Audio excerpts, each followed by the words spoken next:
Our first step is to revive our starter flakes. To get to our bread kit guides, scan the QR code. Start by placing 50 ml of lukewarm water into your jar. Add all of the starter flakes and let it soak for 10 minutes. Now add 40 grams of flour. We recommend using Kiala organic bread and pizza flour as it contains more bran than plain flour, which helps feed the starter and makes it stronger. After 12 hours, feed the starter again with 40 grams of flour and 40 grams of water.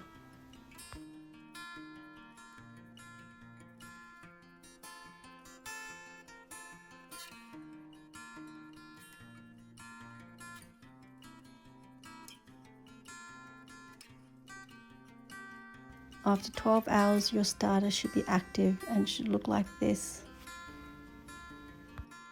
It's important to maintain a room temperature of 24 degrees to ensure that your growth of your starter is within 12 to 24 hours.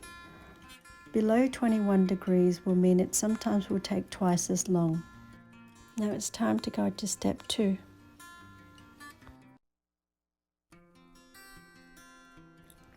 After about 4 to 6 hours, your starter should look like this. Bubbles on the side walls, and it's ready to be mixed. We first add the water.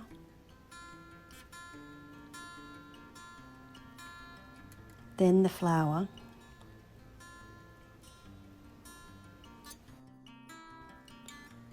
We then use our bowl scraper to mix the water and the flour together so our hands don't get dirty.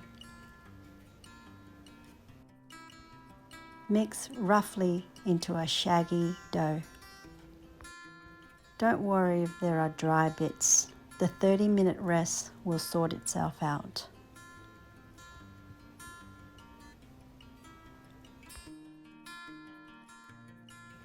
It is time to add our starter and salt.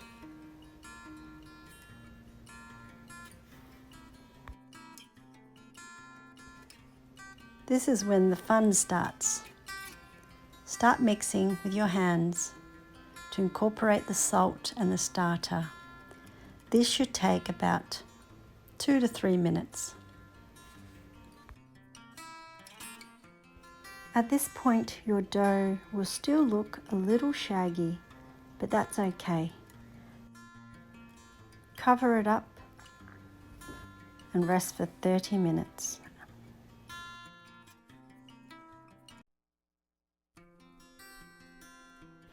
By turning and folding your dough, it gives it strength and tightens your dough and makes it easier to work with.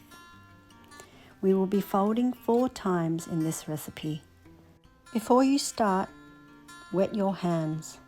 Use one hand to hold and turn the bowl, while the other hand to fold, folding the edges of the dough up and into itself, rotating the bowl as you go. You can be quite rough with the first fold. Do this 5 to 6 times until the dough gets tight, and roll it over until the smooth side is facing you, and just tuck the edges under onto itself.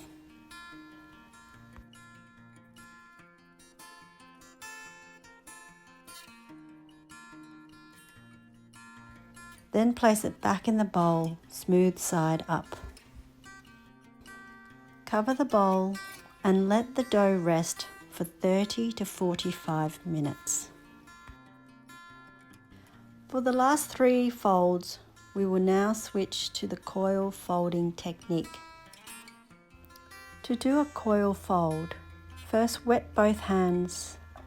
Get your fingers and dig them under the dough, pulling it out of the bowl to stretch the side, then tucking the side in and under the dough.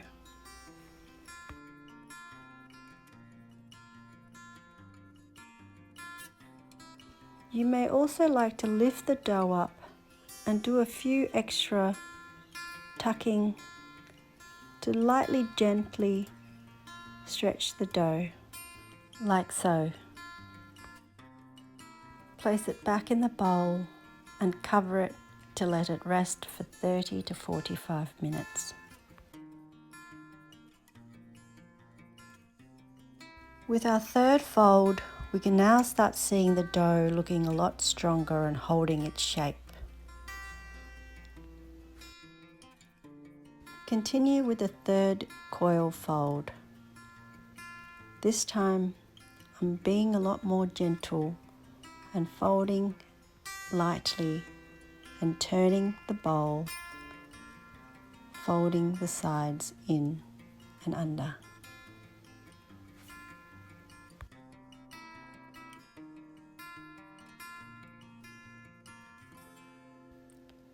Now cover and let it rest for 30 to 45 minutes. Final coil fold.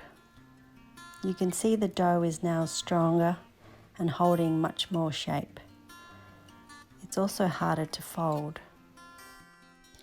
The fourth and final fold is optional. However, if you are using a flour that is not the same as ours and has a lower protein level, then we do suggest going the fourth and final fold.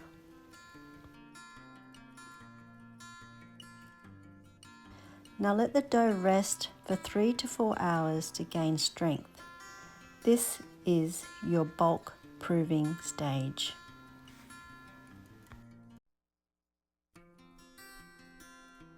After 4 to 6 hours, your dough should look like this.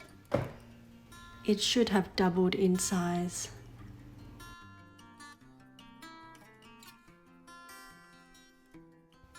Now for the pre-shaping.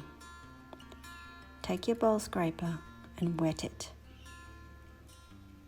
Then scrape the sides of the dough to loosen it. Wet your bench with a little bit of water to stop the dough from sticking when you flip it out.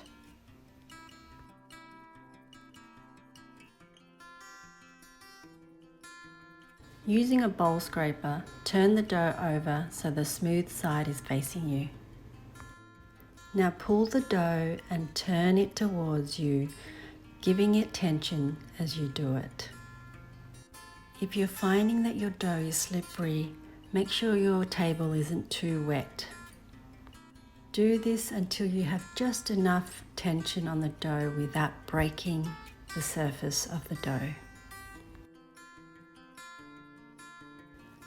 Then sprinkle with some flour and cover with your bowl and rest for 30 minutes.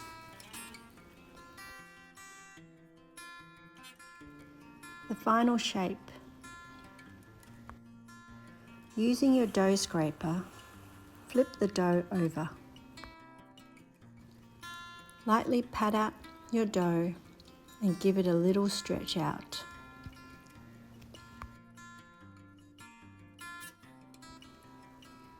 First, make a fold at the bottom, then a fold at the top, then turn your dough and roll it inwards, pressing lightly and rolling. And that's how you shape for an oval banneton. Now you can pop your dough into the banneton, seam side facing up. You may like to do a dough stitch at this point. Pressing gently and firmly on the dough so that it stays put. The dough is now ready to be covered and put into the fridge for its cold proof overnight.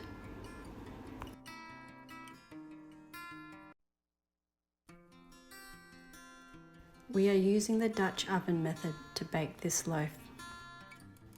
Once you've preheated your oven, take your dough out and it's time to score your bread.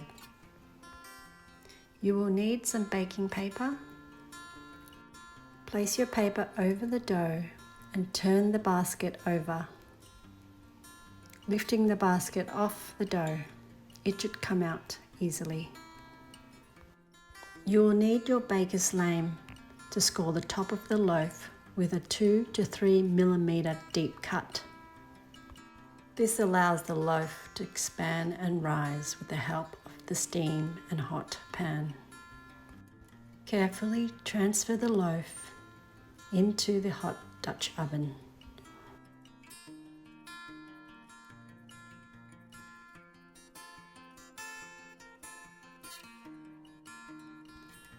Place 2 ice cubes between the paper and the pan and close the lid. And into the oven for 20 minutes with the lid on. After 20 minutes, carefully take the lid off the Dutch oven and bake for a further 10 to 15 minutes.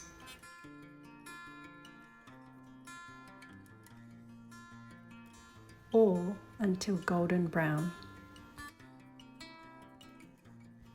Let your loaf cool down for about 15 minutes before cutting.